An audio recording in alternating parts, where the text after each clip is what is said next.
오늘 하나님께서 우리에게 주시는 말씀은 요한복음 13장 21절에서부터 30절까지의 말씀입니다. 요한복음 13장 21절에서부터 30절까지의 말씀을 저와 여러분이 한 절씩 교독하시고 마지막 30절을 함께 읽겠습니다. 예수께서 이 말씀을 하시고 심령이 괴로워 증언하여 이르시되 내가 진실로 진실로 너희에게 이르노니 너희 중 하나가 나를 팔리라 하시니 제자들이 서로 보며 누구에게 대하여 말씀하시는지 의심하더라.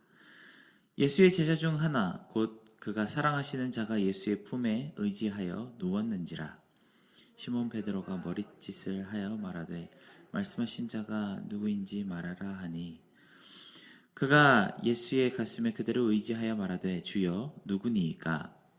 예수께서 대답하시되 내가 떡 한 조각을 적셔다 주는 자가 그니라 하시고 곧 한 조각을 적셔서 가룟 시몬의 아들 유다에게 주시니 조각을 받은 후 곧 사탄이 그 속에 들어간지라.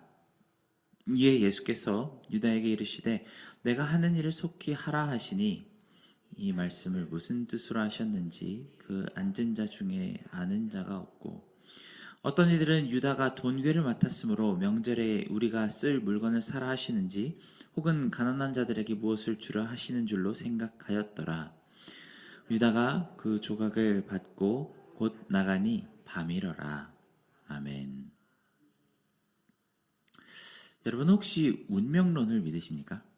운명론이란 세상의 모든 사건은 미리 정해져 있고 인간의 노력으로는 아무것도 바꿀 수 없다고 하는 이론입니다. 마치 작가가 연극을 처음부터 끝까지 다 써놨고 배우가 이 각본에 충실하게 무대에서 연극을 하는 것처럼 하나님이라는 신적인 존재가 이미 다 정해놓은 운명 속에서 모든 인간들은 자신도 모르는 채로 그렇게 살아간다는 생각입니다. 종종 성경을 읽다 보면 기독교적인 세계관 자체가 이 운명론을 따르고 있지 않은가 하는 생각이 듭니다. 하나님이 정해두신 모든 것은 개인의 운명이든 아니면 우주의 운명이든 우리가 노력으로 어떻게 바꾸지 못하는 것이 아닌가 하는 생각이 듭니다. 오늘 말씀에 나온 가룟인 유다의 이야기를 볼 때면 그런 생각이 들 때가 있습니다. 성경은 마치 그가 날 때부터 예수님을 팔아넘기고 사탄의 종노릇 할 사람으로 정해져 있는 것처럼 그렇게 묘사를 합니다. 그가 태어나기 훨씬 전부터도 수천 년 전 구약의 시대 때부터도 유다가 예수님을 팔아넘길 예언이 있었던 만큼 유다는 그런 삶을 살다가 끝을 맞이하라고 정해진 것처럼 보입니다. 만약 그렇다면 가룟인 유다가 예수님을 팔아넘긴 것 때문에 판단받는 것은 너무 억울하지 않겠습니까? 그가 죄를 이겨낼 가능성은 처음부터 없었던 것 같고 심지어 하나님의 계획표 안에서 이미 정해진 일이라면 예수님을 판 것이 오히려 하나님의 뜻을 따른 것이 아닌가 하는 생각이 듭니다.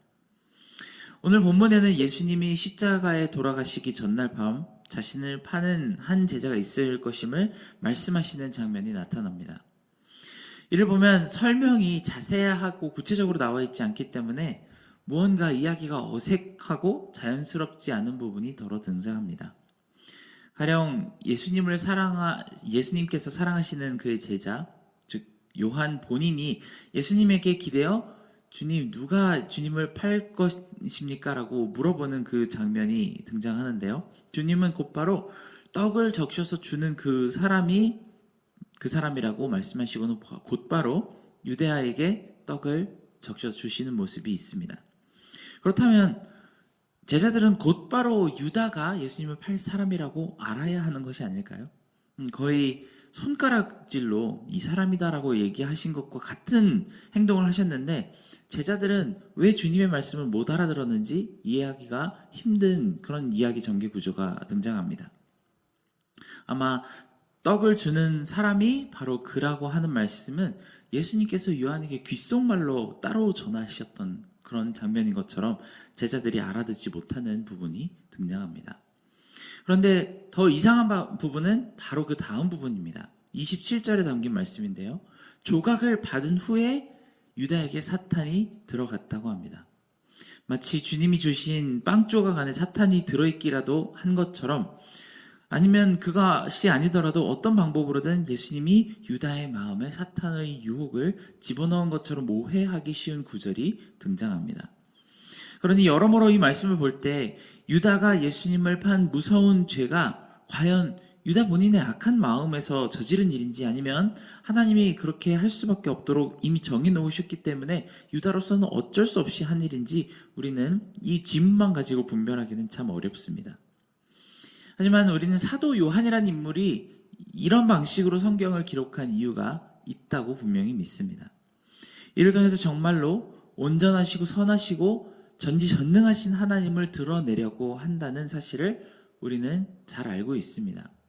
이 지문 속에는 문제가 있고 답이 있습니다. 그 문제에서 이런 답이 나오게 된 과정을 우리가 이해하기 어려울 뿐입니다. 예수님은 다 알고 계시면서도 사탄의 유혹이 유다를 유혹하도록 놔두셨다는 문제가 있고, 그 답은 하나님의 영광을 위해서라고 하는 사실을 알고 있습니다. 다만 어떻게 유다의 죄가 하나님께 영광을 돌리게 되는지 그 과정을 우리가 잘 알지 못할 뿐입니다. 오늘 말씀의 요한은 일부러 유다가 나가니 밤이라라는 표현을 쓰며 이 사건이 정말 커다란 어두움의 전조가 된다는 사실을 전합니다만, 우리는 이 짙은 어둠이 과연 어떻게 하나님의 빛을 드러내는지 이제부터 우리는 묵상을 통해 유추해야 하는 입장에 놓여 있습니다. 그런데 이것이 일반적으로 성경이 우리에게 메시지를 전달하는 방식이라는 사실을 먼저 알고 넘어가야 할 것 같습니다. 당연히 성경에는 아주 많은 이야기들이 있고 몇몇 이야기들은 굉장히 단순 명료한 구조를 가지고 있습니다. 예를 들어 하나님의 능력을 힘입어 골리앗을 치러 간 다윗은 그 싸움에서 기적적으로 하나님의 능력으로 승리했다는 이런 기록을 보며 아주 명쾌한 진리에 대한 가르침을 받을 수 있습니다. 하지만 이런 명쾌한 장면은 아주 소수에 불과하고, 성경은 처음부터 끝까지 문제가 있고 답은 있는데 과정이 설명되어 있지 않거나 아니면은 아주 짧게 설명되어 있는 경우들이 많습니다. 예를 들자면 하나님이 천지를 창조하시고 그 창조하신 내내 좋았다라고 말씀하셨는데 갑자기 왜 말하는 뱀이 등장해서 악한 마음으로 사람을 속이는 것일까요? 가인의 제사는 안 받으시고 아벨의 제사는 받으셨다고 하는데 정확히 왜 그러신 걸까요? 이런 종류의 질문이 무한히 등장할 수 있는 것이 바로 성경의 메시지 전달 방식입니다. 어찌 보면 조금은 성의 없는 전달 기록을 읽으며 우리 성도들은 마음속으로 무수히 많은 질문을 던지며 고민할 수밖에 없습니다. 마치 잘 차려진 식탁에서 음식을 누가 이렇게 떠서 먹여주는 것이 아니고, 성경은 씨앗과 농기구를 던져주고 알아서 경작을 해서 요리를 해먹으라는 것과 같은 그런 방식으로 우리에게 정보를 전달합니다. 그래서인지 성경 읽는 사람들은 뭔가 읽었는데 이해가 가지 않는 것이 참 많고, 오기로라도 무언가 귀중한 메시지를 찾으려고 열심히 말씀의 밭을 깊이 갈고 묵상해야만 합니다. 그렇게 몇 날 며칠 탐구하고 연구하다 보면 자기도 모르는 새 하나님의 영광이라는 은혜가 마음속에 열매 맺혀 있다는 사실을 알게 됩니다. 이것이 성경의 방식임을 미리 이해하고 오늘 말씀도 살펴보았으면 합니다. 유다의 마음속에 사탄은 주님께서 넣으신 것이 아닙니다. 야고보에서 강하게 주장하는 것처럼 하나님께서 아무도 친히 시험하지 않으십니다. 하지만 어느 때가 되기 전에는 적극적으로 친히 나서서 모든 악을 멸하시지도 않으시는 그런 모습을 볼 수 있습니다. 오히려 악이 만들어 놓은 그 상황을 적극적으로 선한 의도를 위하여 얼마든지 창의적으로 사용하시는 하나님을 볼 수 있습니다. 마치 위대한 음악가가 고작 $100짜리도 되지 않는 거의 폐품에 가까운 악기로 희대의 명곡을 연주하는 것과 같은, 그렇게 해서 그 음악가의 진가가 완전히 드러나는 것과도 같은 이치입니다.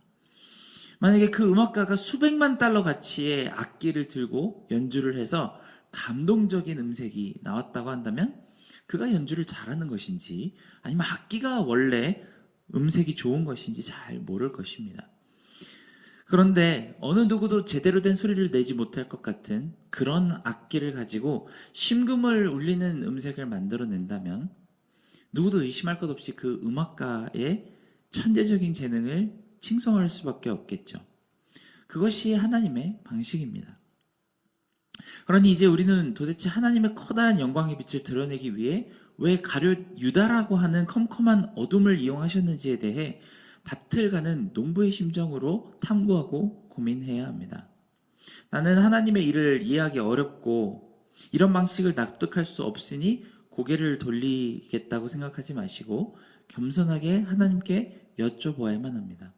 왜 가룟 유다에게 사탄의 유혹이 들어가 주님을 배반하는 그 상황을 놔두어 주셨는지 알려달라고 기도해야만 하겠습니다. 우리는 가룟 유다가 죄를 지은 이유가 하나님이 그의 역할을 그렇게 정해두셨기 때문에 사탄이 그 마음에 들어가도록 놔두셨기 때문이라고 짐짓 속단하기 쉽습니다. 성경이 약간 그런 어조로 말하기 때문입니다. 하지만 조금 더 깊게 생각해 봤으면 좋겠습니다. 유다가 죄를 지은 것 말고 우리는 그럼 항상 죄를 짓는 이유가 무엇일까요? 매일 형제와 이웃을 미워하고 질투하며 사랑을 베푸는 대신 비난하고 상처 주는 그런 행동을 하는 이유는 무엇일까요? 나보다 남을 낮게 여기는 대신 다른 사람들을 무시하고 깔보며 이기적으로 행동하는 그 행동이 나오는 이유는 어디에 있을까요? 분명 하나님께서는 성경을 통해서 형제를 미워하는 자마다 하나님을 아는 빛이 그 마음에 없다라고 하신 말씀 우리는 알면서도 그렇게 하는 이유가 무엇일까요? 정말 유다에게처럼 하나님께서 2025년 몇 월에는 누가 누구의 형제를 미워할 것이라고 정해두셨기 때문에 우리가 그렇게 행동하는 것일까요? 우리가 양심이 있다면 그렇게 얘기하지 못할 것입니다. 아까 잠깐 언급했던 가인의 이야기로 돌아가 보겠습니다. 가인이 제사를 받아주지 않으신 하나님에게 실망하고 동생인 아벨에게 질투심에 불타는 마음으로 앉아있을 때 하나님은 죄의 유혹이 있지만 너는 그를 다스리라고 분명히 말씀을 해주셨습니다. 그럼에도 불구하고 가인은 하나님의 말씀을 순종하지 않았습니다. 하나님이 그렇게 정하셔서가 아니라 그가 자신의 죄를 다루지 못하고 하나님의 말씀을 거역했기 때문에 이런 일이 일어났습니다. 그리고 하나님은 가인이 아벨을 살해할 것을 미리 알고 계셨습니다. 아담에게도 하와에게도 가인도 그 뒤에 나온 모든 이스라엘 백성들과 가룟인 유다에게도 하나님은 말씀하셨습니다. 그리고 그 말씀은 우리에게도 마찬가지로 주고 계십니다. 무엇이 옳고 그른지를 분명히 알게 해주셨고 빛의 길로 따라가라고 그렇게 가르치셨습니다. 그런데 여전히 사람은 죄를 범하고 실수를 저지릅니다. 유다뿐만이 아니라 세상에 있는 모든 사람들이 죄를 지었습니다. 그 마음에 사탄의 유혹을 받아들였고 하나님의 말씀이 아닌 사탄의 유혹에 순종했습니다. 우리가 죄 지을 줄을 하나님께서 미리 아셨지만 막지 않으셨기 때문에 우리에게 잘못이 없다고 할 수가 없습니다. 유다는 정말 억울한 사람일까요? 그렇지 않습니다. 죄라는 주제 앞에서 우리는 누구도 하나님 앞에서 어떤 형태로도 억울하다고 할 수가 없습니다. 이날 밤에 사탄의 종이 되어 주님을 배반하고 팔아넘긴 사람은 유다 혼자만이 아닙니다. 그는 그런 대표적인 역할을 했을 뿐입니다. 그렇게 본다면 주님을 3번 부인한 베드로는 죄가 없을까요? 군사들이 들이닥쳐 예수님을 끌어갈 때 전부 뿔뿔이 도망가 버린 제자들은 죄가 없을까요? 그리고 잘못으로만 친다면 유다보다 훨씬 더 악한 사람들이 정말 많습니다. 유대의 지도자들과 바리새인들과 제사장들 그리고 주님을 신문하고 고문한 로마의 군사들과 총독들에게는 죄가 없을까요? 주변에서 머리를 흔들고 저 메시아에게 손가락질하고 십자가에서 내려오라고 조롱하고 침뱉던 자칭 하나님의 백성들은 어떻습니까? 이 십자가 사건 앞에 섰을 때 누가 나는 가룟인 유다보다 훨씬 낫다라고 말을 할 수 있을까요? 그럴 수 있는 사람은 아무도 없습니다. 그저 유다 한 사람만 어두웠던 것이 아니라 그 시간 전체가 빛이 없는 캄캄하게 어두웠던 죄악의 밤이었습니다. 유다를 비롯한 모든 사람들이 죄인이었고 하나님의 의지에 맞서서 싸우는 적이 되어 서 있었습니다. 하지만 하나님은 그분의 뜻을 여전히 완벽하게 이루셨습니다. 보통 우리 인간들은 우리가 상정하지 못한 상황이 발생하거나 아니면 미리 예측을 했더라도 불가항력적으로 일어나는 일이 있다면 계획 전체가 실패로 돌아가는 경우가 굉장히 많습니다. 하지만 하나님의 경우에는 그런 일이 없습니다.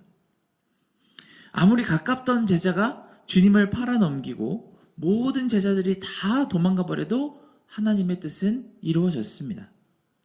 33년 동안 한결같이 치유하고 먹이고 회복시키고 자유롭게 하셨던 그 백성들이 마치 피해 굶주린 짐승처럼 공격해도 하나님의 뜻은 이루어졌습니다. 유대인의 지도자들과 당시 최고의 권력을 자랑하던 로마 제국이 손을 잡고 하나님의 뜻을 막으려 해도 하나님의 계획하신 구원의 역사는 반드시 일어났습니다. 하나님의 일이 이루어지기 위해서 유다의 배반과 인간의 연약함, 실패가 필요했던 것이 아닙니다. 유다가 주님을 팔았어야지만 십자가의 사건이 이루어질 수 있었던 것이 아닙니다. 반대로 유다가 주님을 팔았음에도 불구하고 하나님의 구원이 어김없이 이루어진 것입니다.